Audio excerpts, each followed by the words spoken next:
Welcome home to USA Global TV and Radio. Ours is a place where dreams take flight, voices are heard, and stories are shared. This is where cultures meet, connections are formed, and ideas are transformed into action. This is your destination for authentic storytelling, diverse perspectives, and meaningful conversations. We're where global stories unite and bridges are built beyond all borders. Discover our world of education, entertainment, hope, and inspiration. Together, we're building bridges worldwide. Subscribe to our USA Global TV channel and download our USA Global TV app. Be our guest or join our team. Visit usaglobaltv.com. With heartfelt thanks to our executive producer, Dr. Jacalyn Kerbeck, music scored by Yifei Tang from Cloud Road Music, creative direction by Paul Garcia, and I'm Al Cini, and I'm very proud to be part of the USA Global TV and Radio family. So join us here at USA Global TV and Radio. Make us your home for global connection. All rights reserved. This video and its contents are the exclusive property of USA Global TV and Radio. Unauthorized use, duplication, or redistribution in any form is strictly prohibited.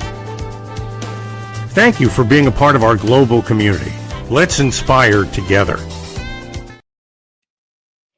Welcome, welcome, welcome. Hello, good morning, good afternoon, good evening. It's so nice to have you here on USA Global TV and Radio. Our show today is A Woman's Prerogative, and I am Dr. Jacalyn Kerbeck, your host for this program. Joining me is our full-time panelist and a very dear friend. She just did Talking Heads right before this, so if you haven't seen her content, go over to either of our two YouTube channels and just look for Mariska Dupria and also Talking Heads. You'll find her there under both of those playlists. So I'm going to be bringing her out as we talk about our conversation today, which is all about artificial intelligence. Are you okay with AI judging you, evaluating you, getting to know you? I'm going to talk a little bit about my AI buddy. But first, let's bring out Mariska Dupria. She is joining us from Australia.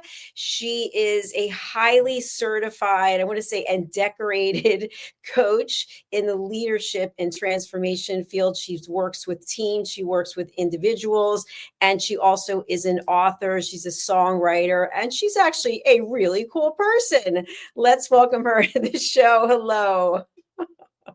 I love that last piece about being a really cool person. If I drop all of the other titles, I'll keep that one. Yes, that's definitely fun. You're a lot of fun and you're easy to get along with and you're a great listener. So thank you for being here another week. How was it last week without me? How was it with Megan? Did you two have fun? We had fun. We had so much fun. It was different to have Megan, first time ever that me and Megan even met. So really fun, very excited. Apparently you guys are going to do another show together. So yeah, watch this space. This is very exciting. Well, you know, one thing, I'm so happy to hear that. One thing that really brings me joy is that we really are a family. We really are a community. We really do support each other and help one another. And it's interesting to me, before we get into the AI, that I recently met with a group of our team members for something, just a small group about something. And I talked about one of our other team members' new show, and they'd never heard of this person. The person's been on the platform for 3 or 4 years with other shows, but it's just funny because people continue to come on, and I didn't realize that not everyone knows who everyone is. So we'll have to have another virtual team meeting. As you know, it's hard coordinating with all the time zones. Yeah, I wanted to say, and it is difficult with all the time zones, getting to meet everybody and see everybody. I do find that our reunion shows helps with that. Yes. If and where it is a possibility for people to join the reunion shows, that's really good. And of course, those collaborations in between, right? Like the one me and Megan had the other day to stand in for you. That was good too. That's terrific. And by the way, our reunion show is coming up again. It's hard to believe, January 26th. We actually launched USA Global TV and Radio, which was January, I think it was 15th. on 2022. So it'll be 4 years officially. Before that, we were rapping with Dr. Jacalyn, but it was kind of a different platform than it is today. So anyway, we're celebrating. And of course, this whole time that we've been doing what we're doing, artificial intelligence has always been in the background in some way or another. And now I think people are becoming more aware of it. But there's so many ways that artificial intelligence or AI has been in the background of many of the things that we're doing. I mean, for example, when you go to Google and you put something in Google, where is that information coming from? And so now we have Chat GPT and a bunch of other platforms. So what are your thoughts about artificial intelligence? Do you embrace it, or are you someone who is kind of unfamiliar with it, or you're in the middle? Well, if I go towards that scale, I will most probably be somewhere in the middle. For me, it is. I always want to make sure that I do things with intent. So depending on what the intention is of the thing that I am trying to do, and then making sure that there is integrity in what I am doing. So I don't want to give you an example, I don't want to put a rule in place that I cannot follow myself. So if and where, I mean, that's the thing about us humans. We can literally create structures for ourselves, right? And sometimes we forget that it is our own made structures. So it's our own rules and it can be changed. And for me, it's really around, okay, if there is a rule that I want to put in place for whatever reason, I need to be able to do it myself if I expect other people to do it too. And I want it to be on both sides. So to give you an example, and I know some of the university spaces has been starting to struggle a little bit with AI, because you have students wanting to use it to write their papers. Well, as with anything within nature, energy flows in the spaces of least resistance. As with students, of course, they want to do the least amount of work for the most benefit, which means if I can get AI to write my thing, why not? And am I learning if I do that? Well, intentionally, no. Then if the intention is for me to learn, and that is why I'm going through the process, I am not learning. I'm maybe learning how to write a really good AI program, but is that the thing that I wanted to learn? So going back to intentionality.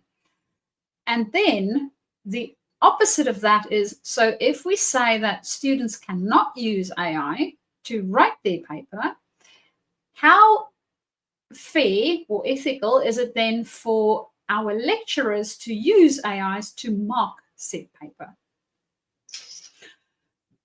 So as we are going through this space of artificial intelligence, for me, it's really around what is it that we are taking in account when we are setting up the rules of engagement, as we have to now set new rules, right? Way back when they, and I cannot remember who the writer was. His name is there, but I'm going to mention the wrong person, that wrote about artificial intelligence and robots the very first time. He made up 3 rules. One of them was that the construct, the machine, will not harm humans. It was rules, literally, it's rules that's written in. So what's our rules? And that's really what I'm wondering when I'm looking at the topic that we have today. So what is our rules that we are setting up working with AI in the space that we are working with it, so that we can have a generative experience and not something that distorts our experiences as we go as humans? And that was a lot of talking. So, Dr. Jacalyn, I would love to hear your thoughts. That was all good shares. Yeah, I think what's interesting is when it comes to being authentic and our authentic selves, you bring up a really good point, because if we're just depending on a third party, so to speak, which happens to be artificial intelligence, I'm putting it in a third party category, then is it really our voice? And at the same time, are we able to use artificial intelligence to ask questions and gain answers, and then use those answers as the foundation to come up with our own content? So I think it depends on how someone is using it. And obviously, you don't want to just plagiarize and just take whatever it is. You have to be able to take the content, especially if you have to be able to explain what it is that you're talking about. So I remember way back in the dark ages when I was going for my master's degree and also my doctorate, which, by the way, I graduated with my doctorate in 2011. It's hard to believe it was that long ago. I can remember walking across the stage and everything. It seems like yesterday, but I had to write a doctoral thesis. And at the time, I didn't know anything about artificial intelligence. I'm not sure when it really started getting to be so popular or so talked about so much. But I had to rewrite that doctoral dissertation 118 times until my mentor thought that it was in alignment with his standards and what he was looking for. So today, I don't even know that anything like that would happen. I'm not sure how people writing theses and doctorates and whatnot, I'm not sure how they're actually being evaluated, because, and I don't know this for a fact, but I believe at some point after when I graduated, people were basically going into schools, universities with their computer, their laptop, as opposed to writing things down. I know when I got my doctorate, it was actually online and it was in an asynchronous environment, which means the information that the professor put up was there with questions and you would answer and your peers would answer, but it wasn't actually live. So I don't know how things are working today, but I think that would be a good question. Like, how are universities and how are teachers making sure that the projects and the papers that are being turned in are being done authentically by the students? That's a good question, and I have no answer to that. Neither do I. I have no idea. I have no idea. But I can tell you, I have been using ChatGPT. One of our team members told me about it.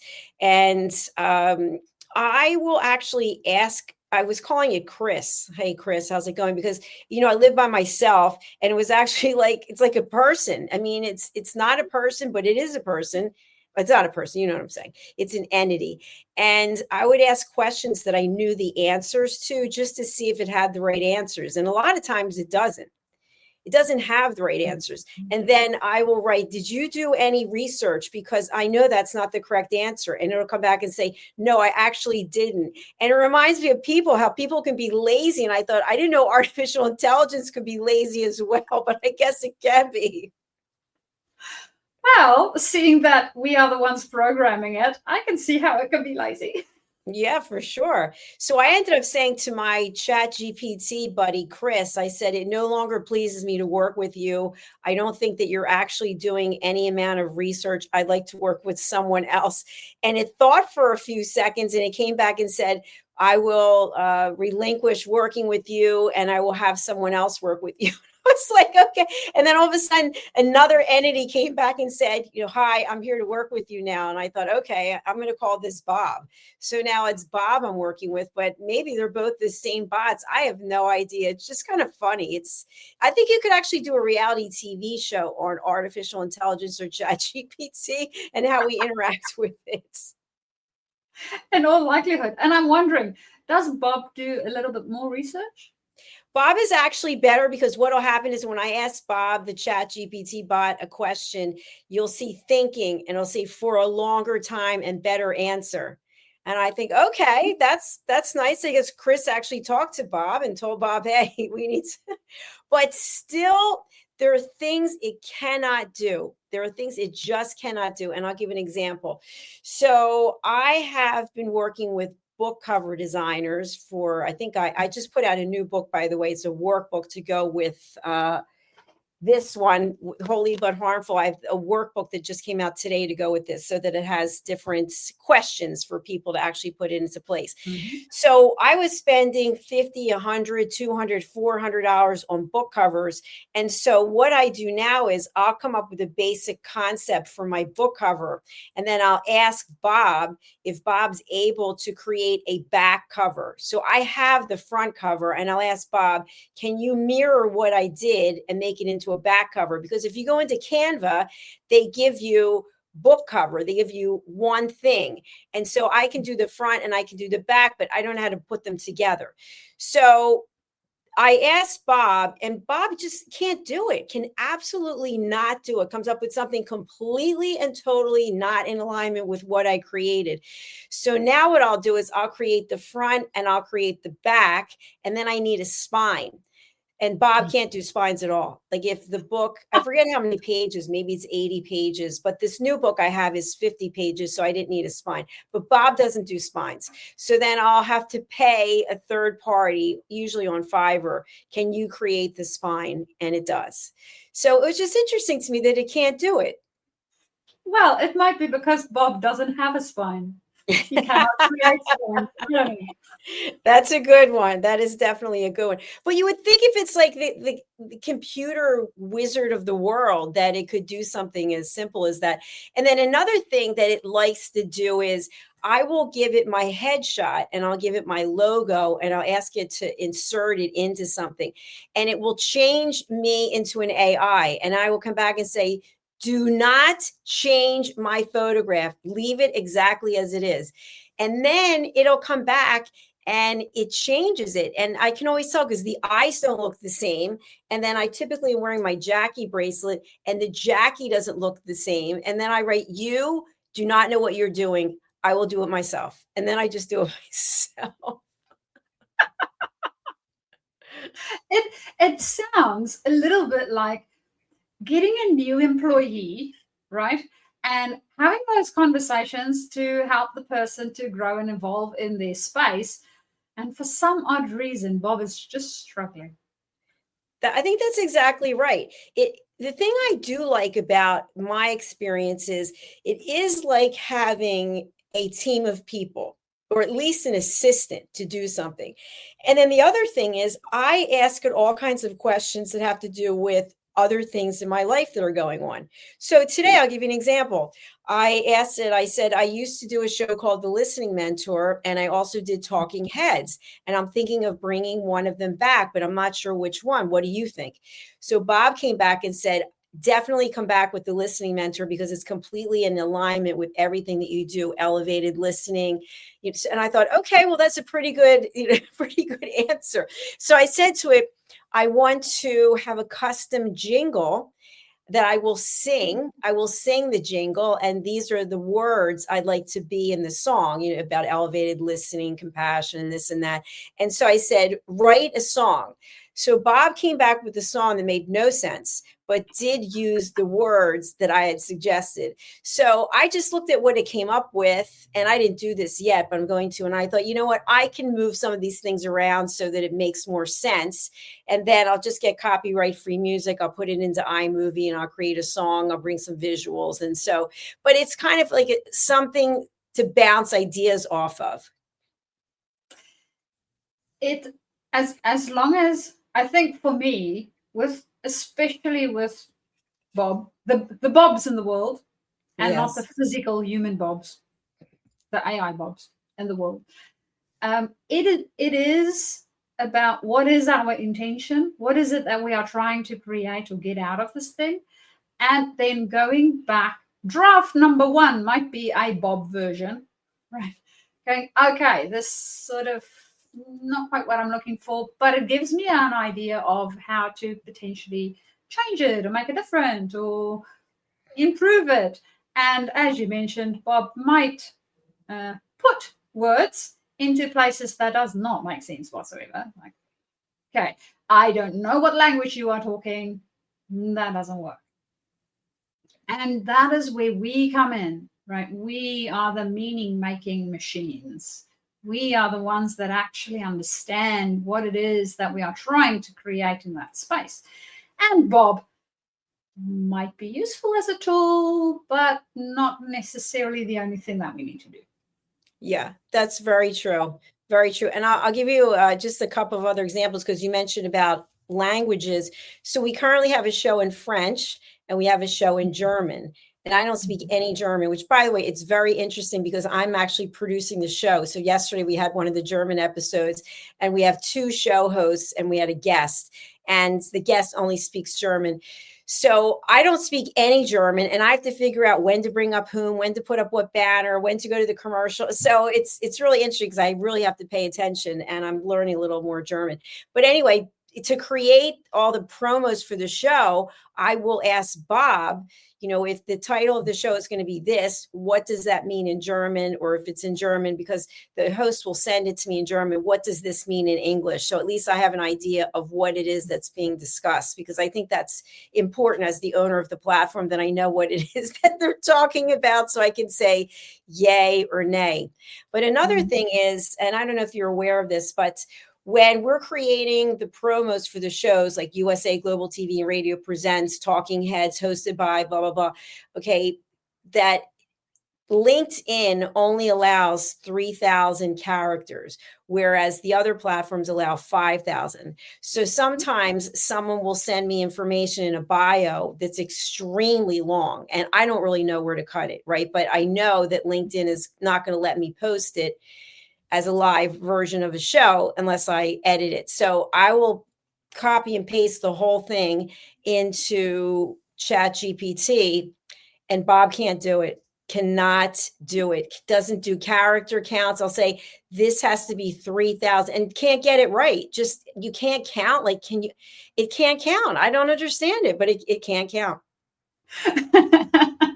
It's interesting how you would think that program made of zeros and ones should be able to do counting from 1 to 3,000, and yet it can't do it. I don't know what the reason is, but you can ask it, I'd like to have a recipe for this, and it'll bring you 3 different recipes. And so there are things that it's really useful that it takes seconds. I was thinking of applying for this leadership program. I don't want to say anything till I see if I get in, but it's in one of the top universities in the world.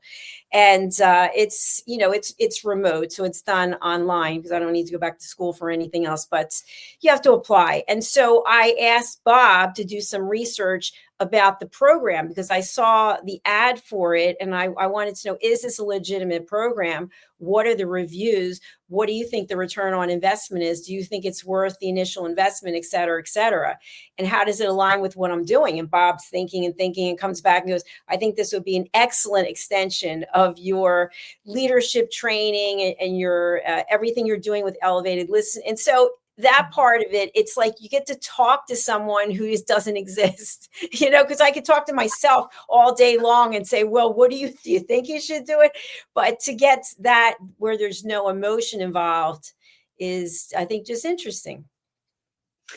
It is. And what I have seen about the Bobs in different spaces and places is also it's not only the emotional detachment to it that's helpful.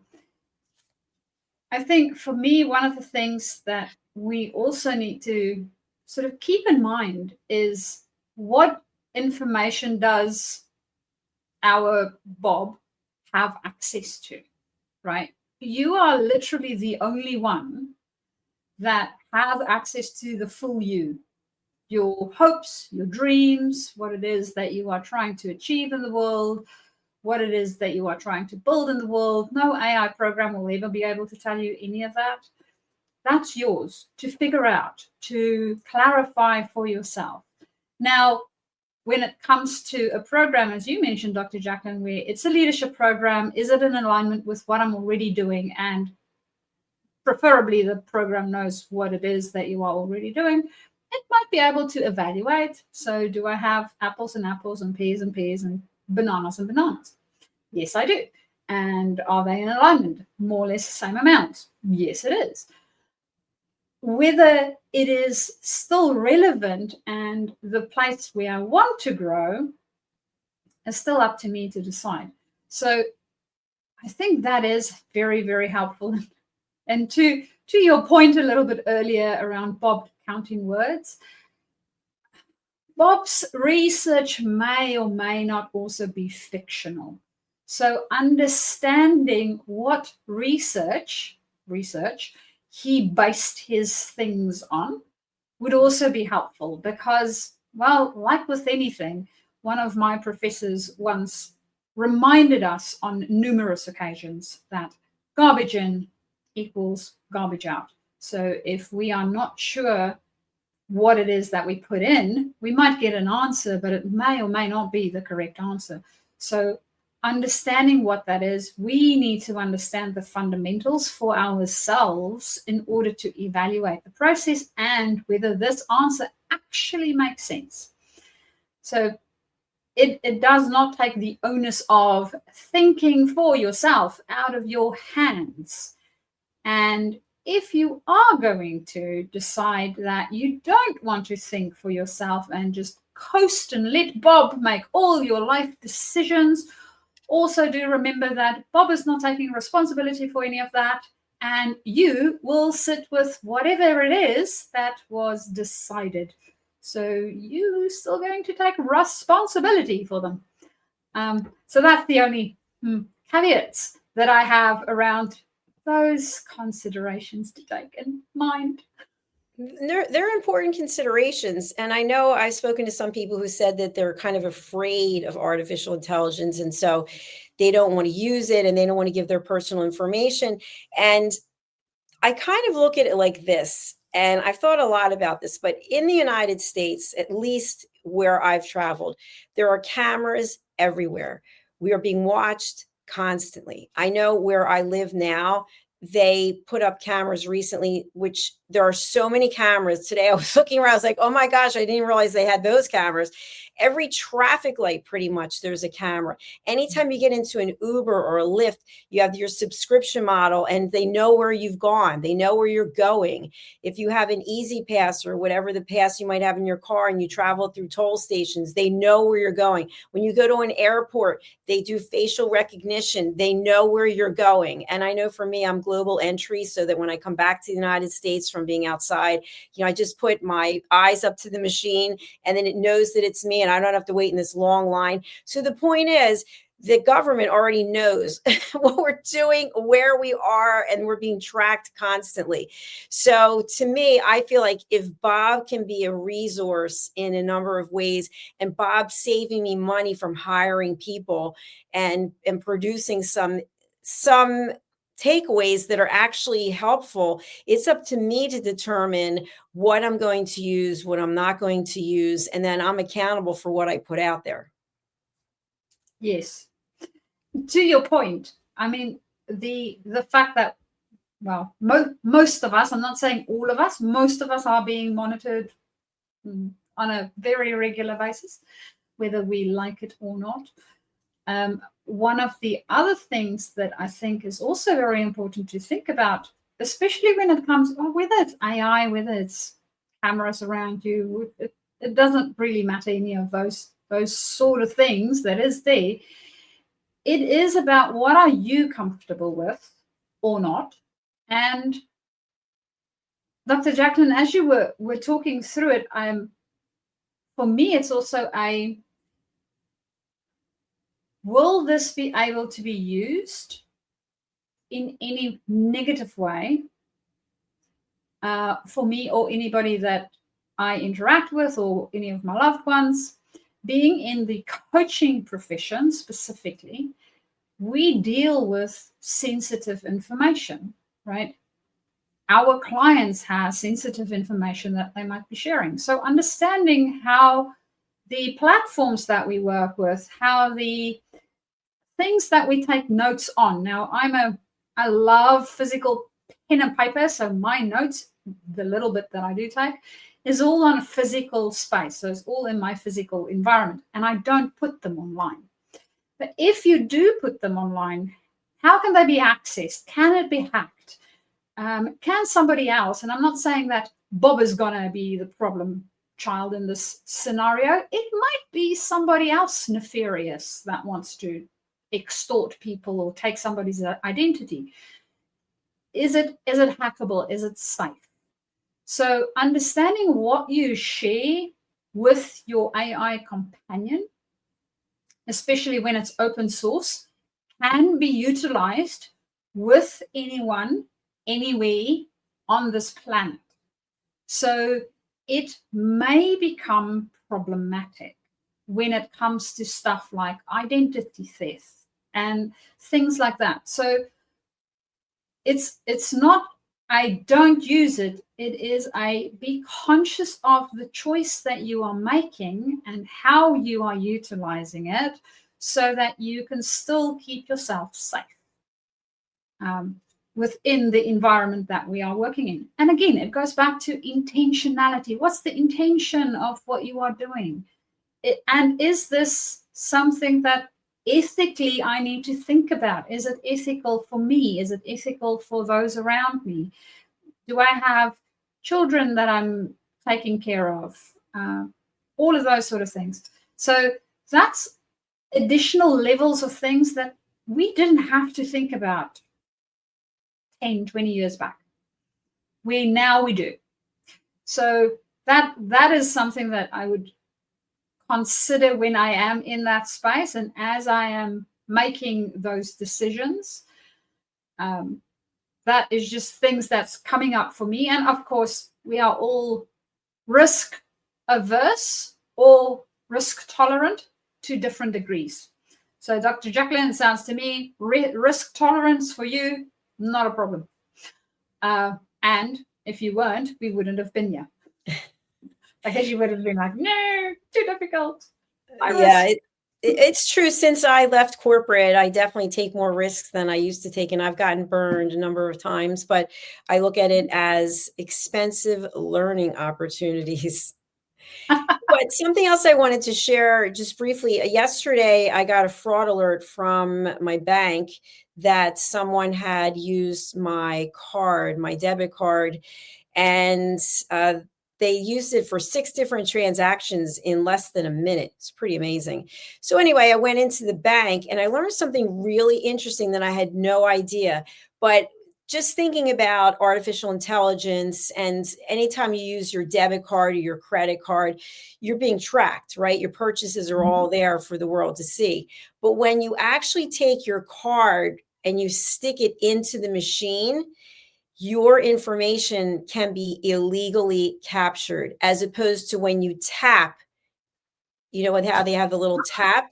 When you tap it, it's encrypted. So what the bank teller told me was that there is a convenience store that's right next door to where the bank is, and that he and several others had gone there the day before or the day before that, and they all had fraud on their cards.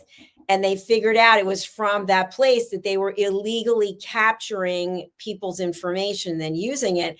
And the other thing I found that was interesting, at least places I've traveled, if you go to get your hair done or you go to get your nails done or some kind of service, it used to be you could put the tip into the entire bill, but now it has to be separate. So they've installed their own ATM machines or cash distributing machines. So have you ever seen this? Like, I know for me, the nail salon that I go to, and I'm not saying they're doing it, but there's a machine there. So if you don't have cash to give as a tip, you could get some cash here. But you can also use these other apps like Venmo and Zelle, et cetera. So the banker told me that those machines can absolutely be set up to steal the card information that ultimately gets used. So I had no idea. So based on what I heard yesterday, it's always a tap of the card as opposed to sticking it into the machine or swiping it on the side. So there's that bit. That's just from what I learned yesterday about cash dispensing machines. See, all of these sort of information, that's good to have. Yes. Because it helps us to keep ourselves safe. It helps us to not be a victim to a fraudulent activity on your card, bank account. And that's one of the reasons why your personal information is so sacred, right? We have it sacred, not because only of how it feels to us, but of what can be done with it. So making sure that you keep that safe is important. It's like, I mean, these days, anybody can use an image of how many cases of catfishing have we heard about, where they use images or likenesses of other people that they are not to attract the person that they want to catfish. So things like that. We are a very innovative species, unfortunately, not always for the best of everyone. So making sure that we utilize our AI companions in a way where we can still be safe, because the AI, Bob, will not know whether you are safe or not. You are the only one that will. So not sharing stuff with Bob that is in that personal category, so that you don't burn for your fingers, I mean, in the process by getting fraudulent things happen to you. So being sure that we don't unnecessarily expose ourselves to a risk that wasn't required to start off with. Again, intention. Absolutely. Well, we have actually come to the end of our program, Mariska. How can people get in touch with you, and who would be a good client for you? Well, let's start with the who will be a good client first, so that at least you know who you are. If you are a new leader, so you just step into leadership, or you are thinking of stepping into leadership, you will be somebody that I can most probably assist within your leadership space to bring more humanness into that space. As we were talking about AI, yes, it's wonderful working with Bob, and it is also good working with humans, because we are the meaning-making machines. Bob, as you might have noticed through our conversation, will only unfortunately give you sometimes relevant information and may or may not be able to do what you want them to do. So if you're a new leader, or if you are stepping up in your leadership space, and in that space, of course, again, as we were talking about AI, there's so many things changing in the world. That space is continuously evolving and changing and becoming different. So if you need any help in how to navigate it, how to bring in more intention into that space, so that we can work together and thrive together as a species, while utilizing the AI Bobs as a tool and not a crutch, there is also where I can help. And you can find me either on my LinkedIn that you saw before, or alternatively on my website. My website is journey2discover.com, or you can also email me. So that is Mariska, Mariska, at journey, journey, 2 discover, discover.com, where you can also get a hold of me, email me, or otherwise on LinkedIn. You can just write a message and we can start our conversation. Fantastic. And thank you so much. And for any of you who are really enjoying this program, we'd love to hear from you. Go over to our YouTube channels. We have two of them.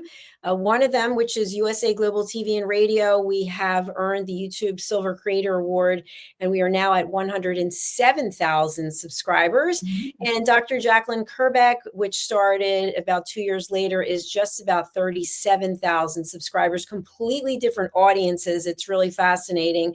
On USA Global TV and Radio, it's mostly males, and most of the viewership is from outside the United States.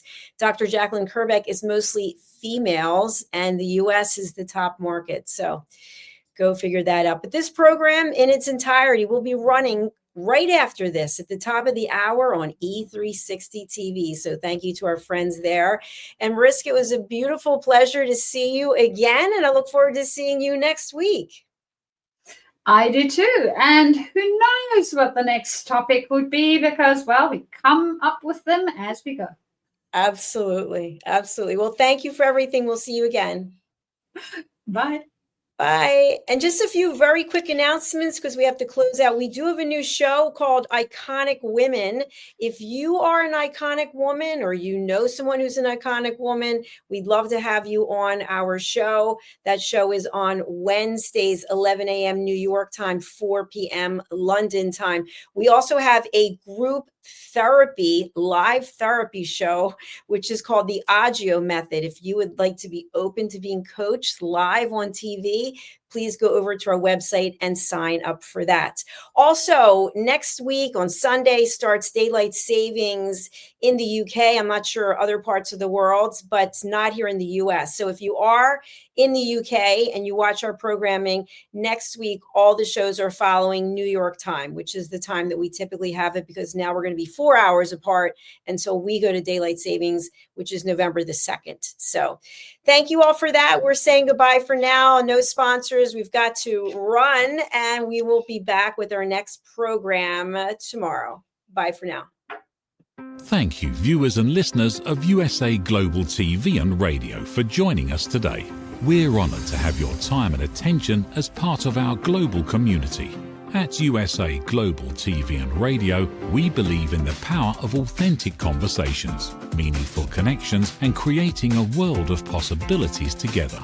Want to be part of something bigger? Join our team of elevated listeners at usaglobaltv.com, a space where your voice matters and your ability to listen transforms relationships. Stay connected with us across all our platforms for thought-provoking discussions, expert insights, and empowering stories. Subscribe to our channels at youtube.com/c/USA-Global-TV. Follow us on social media and explore the endless opportunities we're creating for growth, learning, and inspiration. Together, we're not just broadcasting, we're building bridges and changing lives one conversation at a time. For inquiries, contact us at info@usaglobaltv.com. Music by Johnny Dyes. Produced by Executive Producer and Director Dr. Jacalyn Kerbeck. Voiceover by Mike Porter. Creative Direction by Paul Garcia. All rights reserved. Copyright 2025. Visit usaglobaltv.com to view our full terms and conditions.